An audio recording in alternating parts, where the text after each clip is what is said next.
Purihin ang Panginoon. Mapagpalang umaga po sa bawat isa. Salamat sa Diyos at tayo ay binigyan ng pagkakataon na muli magsama-sama tuwing umaga at umpisahan ang bagong araw na siya ang ating kasama. Amen po ba? Kaya ngayon, atin nga pong umpisahan ang ating gawain sa isang awitin para sa ating Diyos na buhay. Hallelujah. Hallelujah. Sa buhay ko ay laging dalangin na magamit nyo sa inyong gawain. Puso ko'y nagnanasa na higit kayong makilala, Hari at Panginoon ng lahat. O Diyos, ito ang panalangin ko, may alay sa inyo, buong puso at isip ko, buong lakas at buhay, Panginoon. Tanging sa inyo lamang ibibigay, sa kalooban mong banal, tulungang manatili upang ako sa inyo'y hindi magkamali. O Diyos, ang tanging nais ko ay di na mawalay pa sa'yo. Jesus, ito ang samo ko, sa kalooban mong banal, tulungang manatili upang ako sa iyo'y hindi magkamali. O Diyos, ang tanging nais ko ay di na mawalay pa sa'yo. Jesus, ito ang samo ko. Jesus, ito ang samo ko. Hallelujah, Lord Jesus. Hallelujah, hallelujah. Tunay nga po, Panginoon, na patuloy kami nagsusumamo sa inyo, O Diyos, na lagi nyo nga po kaming samahan upang hindi kami mawalay sa inyong mga kamay. Tunay nga, O Lord, na wala kaming magagawa kung hindi namin kayo kasama. Kayo na nagbigay ng buhay sa bawat isa sa amin, Panginoon. Kayo na siyang nakaluklok sa kanan ng Ama sa langit. Kayo na siyang na nagbibigay sa amin ng kalakasan, O Diyos, ng karunungan, ng kaalaman upang maunawaan namin ang buhay na inilatag nyo para sa amin, Panginoon. Salamat, O Diyos, sa patuloy ninyong pagsama sa bawat isa sa amin. Salamat sa pangunawa na patuloy ninyong ibinibigay sa bawat isa sa amin, Panginoon. Hallelujah, Lord. Ako na iyong lingkod na gagamitin nyo sa oras na ito. Inyo nga po akong pakalinisin sa lahat ng pagkakamali, pagkakasala na nakikita nyo sa aking sarili, O Panginoon. Ito man ay sinasadya o hindi, malaki o maliit, Panginoon. Kayo nga po, Panginoon, ang mag-alis ng lahat ng ito upang maging karapat-dapat na maging daluyan ng inyong mensahe para sa lahat, O Panginoon. Muli, O Diyos, ang inyong pagsama ang aming hinihiling sa aming mga gawain, O Panginoon, upang ang katagumpayan ay aming maranasan. Sa inyo namin ibinibigay, Panginoon, ang pinakamataas na papuri, pagsamba, parangal, pagdakila sa tanging pangalan ng aming Panginoong Hesus at sa pagsama ng Banal na Espiritu. Amen. Hallelujah. Purihin po ang bawat isa, ang ating Panginoon sa buhay ng bawat isa. Amen po ba? Tunay na napakabuti ng Diyos sa ating lahat. Amen po ba?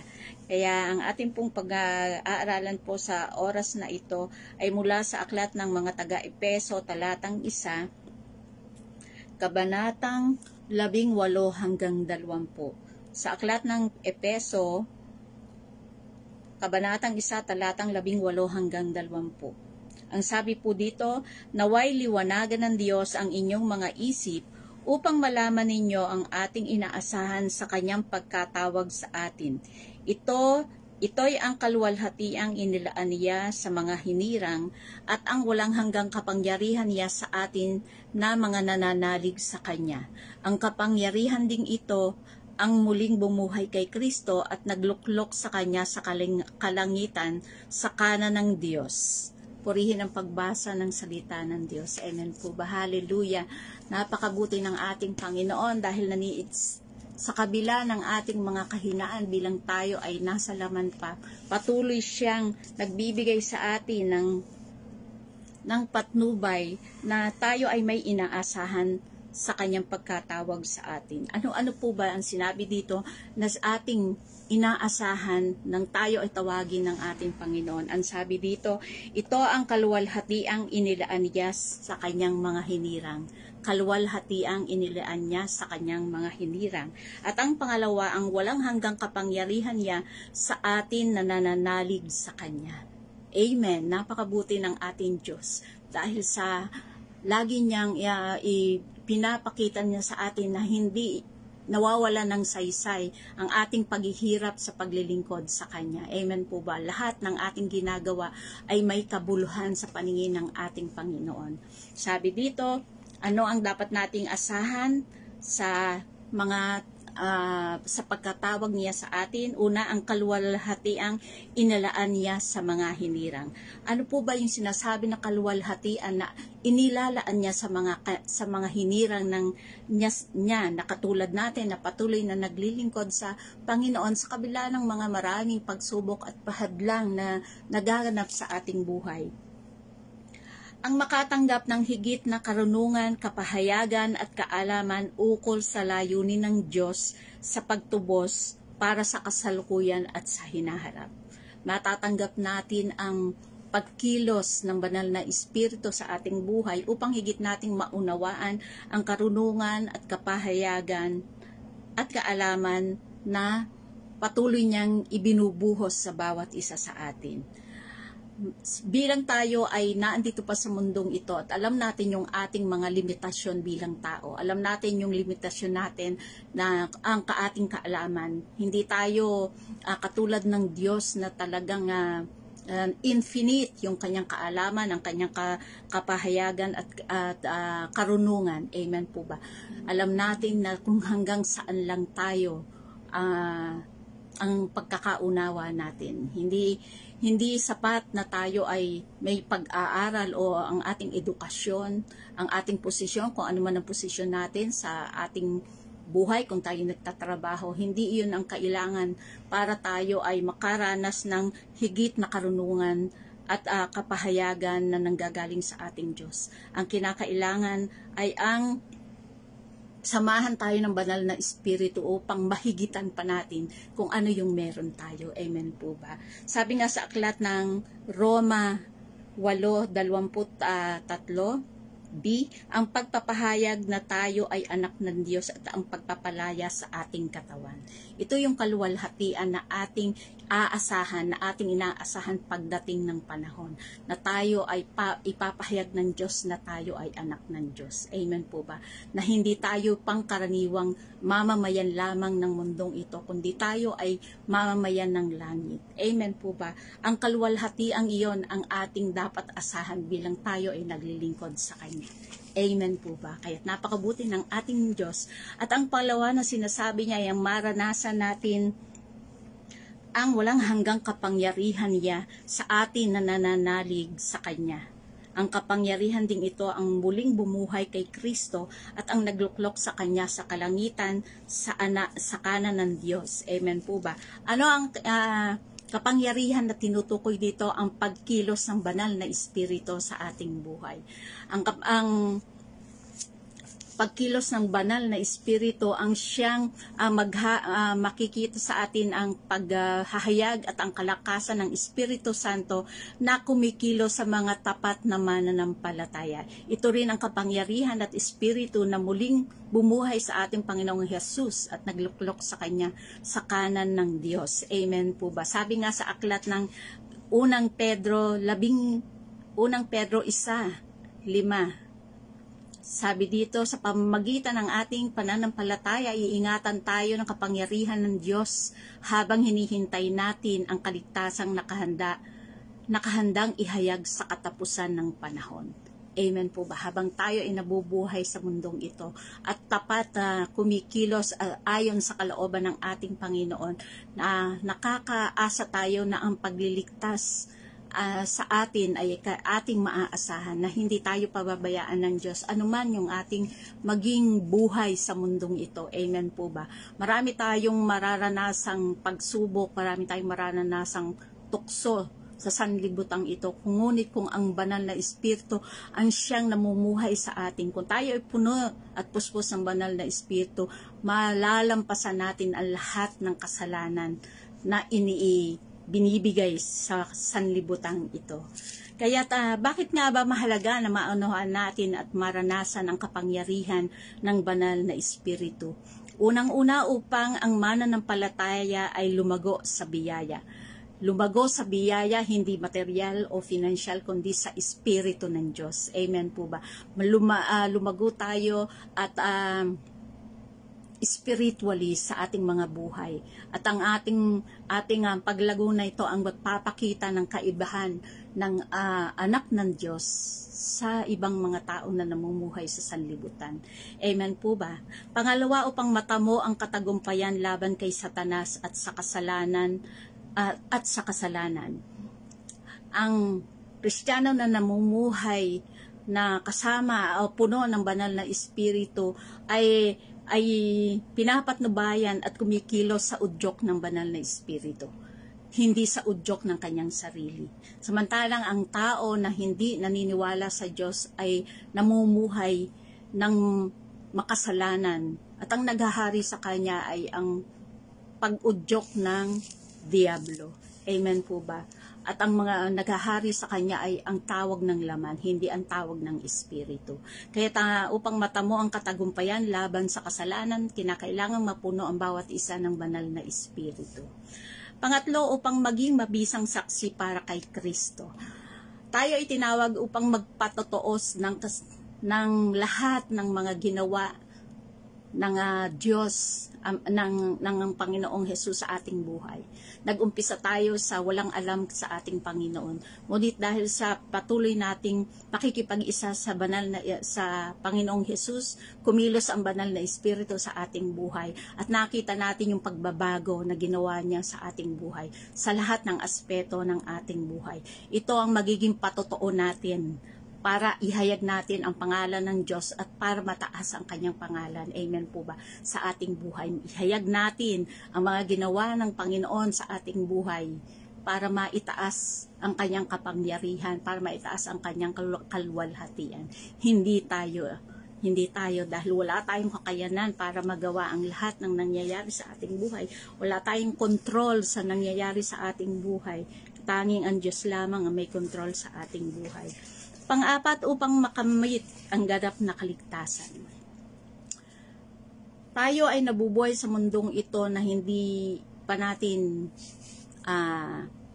ganap na natatanggap ang kaligtasan bilang tayo ay namumuhay pa sa sanlibutan. Ngunit dahil sa pagkilos ng banal na Espiritu, tayo ay malalayo sa mga kasalanan at nang sa ganun matanggap natin ang kaligtasan. Naligtas tayo nang tanggapin natin ang Panginoong Hesus na siyang ating Panginoon at tagapagligtas. Nang tanggapin natin siya na nawala na o tinubos tayo sa ating kasalanan. Nang mamatay ang Panginoong Hesus sa krus, tinubos na tayo sa ating mga kasalanan. Nang tayo ay mamuhay ng makasalanan pa pagkatapos noon, ang pagtanggap naman natin sa Panginoong Hesus, siyang maging Panginoon natin at maghari sa atin, ang siya namang nakakapagpanatili sa atin sa ating kaligtasan. Amen po. Habang tayo ay namumuhay na ang Panginoong Hesus ang siyang nasa ating puso at siyang ating sinusunod, tayo ay nananatili sa kaligtasan na ibinigay sa atin. Habang tayo ay sumusunod, nakikinig, sumusunod at namumuhay sa kanyang kalooban. At ang kapangyarihan na tinutukoy nga dito ay ang pagkilos ng banal na Espiritu. Ano yung kaluwalhatian at ang kapangyarihan na dapat nating maranasan? Na tayo, sabi nga sa aklat ng Roma 8:14, ang lahat na pinapatubayan ng Espiritu ng Diyos ay mga anak ng Diyos. Sa Roma 8:16, ang sabi, ang Espiritu ang nagpapatotoo kasama ng ating espiritu na tayo'y mga anak ng Diyos. Ang sino man na namumuhay puspos ng banal na espiritu at sumusunod sa lahat ng iniuudyok ng banal na espiritu ang tinatawag na mga anak ng Diyos. Hindi lahat ng tumatawag na ama ko ay tunay na anak ng Diyos. Kung siya ay hindi puspos ng banal na espiritu, kung siya ay hindi nakikinig at sumusunod sa banal na espiritu, hindi masasabi na siya ay anak ng Diyos. Dahil ang sumusunod lamang sa espiritu ng Diyos ang siyang masasabi na anak ng Diyos. Amen po ba? Maraming mga Kristiyano na nagsasabi na palibhasa sila ay nagpupunta sa church. Marami ang nagsasabi na palibhasa ay sila ay nag-a-attend ng mga gawain, ngunit hindi naman napupuspos at hindi nabubuhay sa pagkilos ng banal na espiritu, ay hindi maituturing na anak ng Diyos. Dahil ang sabi nga dito sa aklat ng Roma 16, ang espiritu ang magpapatotoo kasama ng ating espiritu na tayo ay anak ng Diyos. Tanging ang banal na espiritu ang magpapatotoo na tayo ay anak ng Diyos. Hindi tayo. Amen po ba? Kaya salamat sa ating Panginoon. Kaya nga, lagi nating asahan ang pagkilos ng banal na espiritu sa ating buhay. Upang makamtan natin ang kaluwalhatiang inilalaan sa atin bilang tayo ay mga hinirang at upang patuloy nating maranasan ang walang hanggang kapangyarihan niya sa atin na nananalig sa Kanya. Salamat sa Panginoon. Dahil ang buhay na ito, kung tayo ay sa ating mga sarili lamang, ay hindi natin kaya na mamuhay ng tama sa buhay na ito. Kahit pasabihin natin gusto natin na mabuhay ng tama, ngunit dahil sa tayo ay nasa laman pa, hindi natin magagawa ito. Ang kailangan natin ay tayo ay mapuspos ng banal na espiritu para tayo ay makapanatili sa tamang landas, sa tamang buhay na ibinibigay sa atin ng ating Panginoon. Hindi natin kakayanin kung sa ating sarili lamang. Ngunit dahil sa kanyang pagkilos sa bawat isa sa atin, tayo ay nasa tamang lugar, nasa tamang daan, nasa tamang pagkilos dahil sa patnubay at udyok ng banal na espiritu. Kaya't maraming salamat po sa ating Panginoon dahil hindi tayo nawawala, dahil tayo ay laging pinapatnubayan ng kanyang banal na espiritu. Salamat sa Diyos dahil na sa ating mga kahinaan, patuloy siya na sumasama sa atin para tayo ay magkaroon ng kalakasan. Nahahayag na tayo ay anak ng Diyos dahil sa patuloy na pagkilos ng banal na espiritu sa ating mga buhay. Salamat sa Panginoon.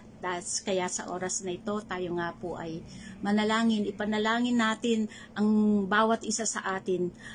Tulad nga ng naging tema ng prayer and fasting, sinabi nga ng ating Pastor Joseph na mag-uumpisa sa mga pastor, sa mga tagapanguna, ang tunay na paghiling ng pagkilos ng banal na espiritu sa ating mga buhay upang ito yung maipasa naman natin sa mga kasama natin sa buong sa lahat ng kapatiran para magningas muli ang ating pagnanasa na mabuhay at kumilos ayon sa tawag ng banal na espiritu, ayon sa kanyang kagustuhan sa ating buhay. Amen po ba? Tayo po ay manalangin. Hallelujah. Hallelujah, hallelujah, hallelujah.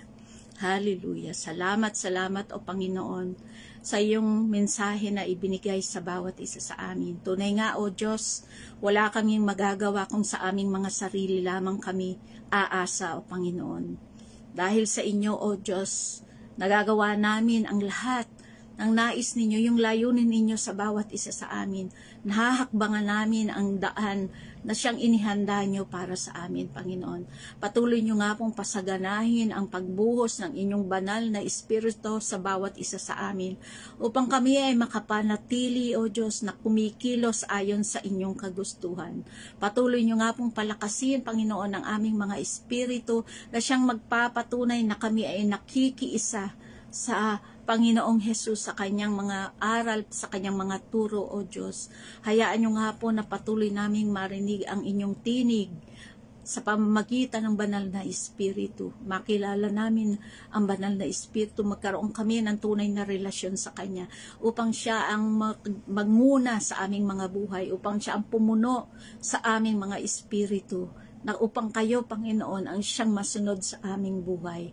Tulungan nyo nga po at ibuhos ang inyong banal na Espiritu sa bawat isa sa mga miyembro ng mga iglesia, mula sa pinakamataas namin, Panginoon, kay Pastor Joseph, hanggang sa aming mga district supervisor, sa aming mga tagapanguna sa iglesia, Panginoon, sa mga manggagawa, Panginoon, ng bawat iglesia, at sa lahat ng miyembro ng bawat iglesia. Patuloy nyo nga pong ibuhos ang inyong masaganang espiritu sa bawat isa sa amin, upang kami, O Diyos, ay makapamuhay ayon sa inyong kalooban. Wala kaming makakaya, Panginoon, pero dahil sa kapangyarihan na ginagawad nyo sa bawat isa sa amin, Panginoon, mahihigitan namin kung ano yung meron kami. Dahil kayo, O Diyos, ang siyang sumasama sa bawat isa sa amin. Hayaan nyo nga po, Panginoon, na makamit namin ang kaganapan sa layunin ninyo sa bawat isa sa amin, O Diyos, sa pamamagitan ng pagkilos ng banal na Espiritu. Iayos nyo nga po, Panginoon, ang aming mga kalooban, ang aming mga isipan, upang kami ay makapamuhay ng ayon sa inyong kagustuhan. Salamat, Panginoon, dahil naniniwala kami, O Diyos, na ang mensaheng ito ay makakapagbigay ng kalakasan sa amin, na kami ay may inaasahang kaluwalhatian dahil sa pagkatawag nyo sa amin, na kami ay may inaasahang kapangyarihan na nagmumula sa inyo, upang magampanan namin ang higit pa sa aming mga kaalaman, higit pa sa aming mga kakayanan, ang mga bagay na ibinibigay nyo sa amin, ang layunin na ibinibigay ninyo sa amin, O Diyos. Samahan nyo nga po ang bawat isa sa amin. Sangkapan ninyo ng inyong kapangyarihan ang bawat salita na lumalabas sa aming mga bibig, na magpapatotoo ng inyong kabutihan, ng inyong katapatan, at ng inyong kapangyarihan, O Diyos. Salamat, Panginoon, dahil sa inyo, O Lord, patuloy naming itataas ang inyong pangalan, Panginoon. Salamat sa pagkilos ninyo sa buhay ng bawat isa, dahil nagkakaroon ng kaliwanagan ang aming buhay. Patnubay na patuloy ninyong ibinibigay sa amin, Panginoon, sa panahon na nagkakaroon ng panghihina ang aming espiritu. Salamat, Panginoon, dahil sa inyo ang kalakasan ay patuloy naming nararanasan. Hindi na kami makakapagpatuloy sa aming mga tungkulin, Panginoon, kung wala kayo sa aming buhay. Salamat, Panginoon, dahil sa pagkilos ninyo, narito pa kami, nakatayo, Panginoon, sa inyong harapan. Salamat, O Diyos. Kaya kami ay patuloy na magbibigay sa inyo ng papuri, ng pagsamba, ng pagdakila, dahil sa lahat ng mga ginawa ninyo sa aming mga buhay. Sa bawat lingkod nyo, Panginoon, na ngayon ay nakikisa sa gawain ito, ibuhos nyo nga po ang masaganang pagpapala at biyaya na kanilang kinakailangan, upang makapagpatuloy sila sa tungkulin na iniatang ninyo sa kanila, upang anuman yung kanilang kasaganahan na maranasan ay maibigay nila sa kanilang mga nasasakupan, O Diyos. Ang kalakasang tinatanggap ng bawat isa, Panginoon, ay siya ring kalakasang maibibigay sa lahat ng nakikinig sa kanila, O Diyos, sa lahat na ibinigay mo sa kanila, mga kaluluwa na ibinigay mo sa bawat tagapanguna, O Diyos. Patuloy niyong ibigay sa kanila ang kaalaman, karunungan, kapahayagan na kinakailangan upang makapagpatnubay naman ito sa lahat ng mga nasasakupan nila, Panginoon, sa buong iglesia.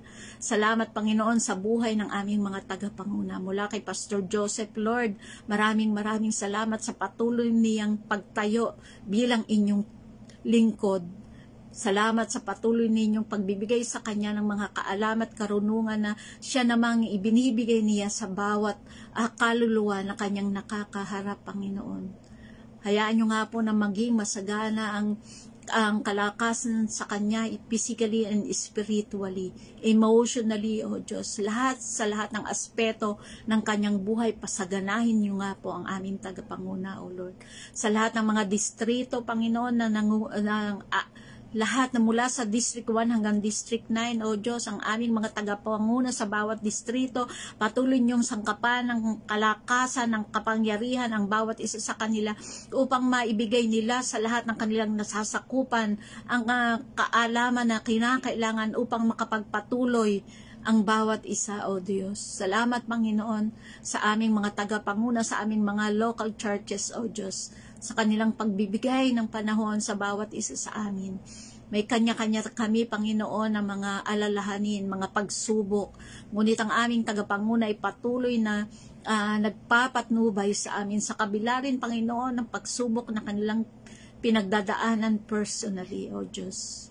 Salamat, Panginoon, sa mga tao na siyang ipinadala ninyo sa aming mga buhay upang matugunan, Panginoon, ang aming mga pangangailangan. Salamat, Lord, sa patuloy na kapayapaan at kapanatagan na aming nararanasan. Salamat, Panginoon. Salamat sa banal na Espiritu na laging narito sa aming tabi, na nagbibigay sa amin ng direksyon sa aming buhay, na bumubulong sa amin ng mga dapat naming gawin, nagbibigay sa amin ng kalakasan upang kami ay makapagpatuloy sa mga hakbangin sa buhay na ito, O Diyos. Salamat, Panginoon. Salamat po sa inyo sa lahat ng ginagawa ninyo sa aming buhay, sa mga ginawa ninyo, sa ginagawa pa ninyo at sa gagawin pa ninyo sa aming mga buhay. Salamat, O Diyos. Tunay nga, Panginoon, na wala na kaming aasahan pa kundi kayo lamang. Salamat, Panginoon. Salamat sa buhay na ito na inyong binago. Salamat sa buhay na ito na inyong inayos. Salamat, Panginoon. Hallelujah. Tunay nga, Panginoon, na kayo lamang ang dapat naming pasalamatan, ang dapat naming itaas, ang dapat naming parangalan. Dahil sa buhay na nangyayari sa amin, Panginoon.